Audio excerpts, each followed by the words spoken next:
go to isme.ie, scroll down to the Finance Finder and click Access Portal.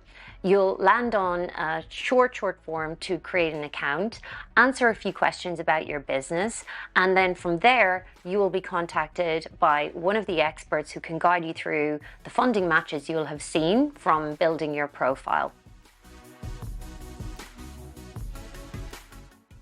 So before you get started, what is the information that you need to apply for funding?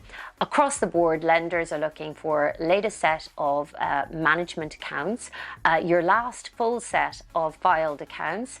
They'll be looking for things like your bank statements, usually 3 to 6 months.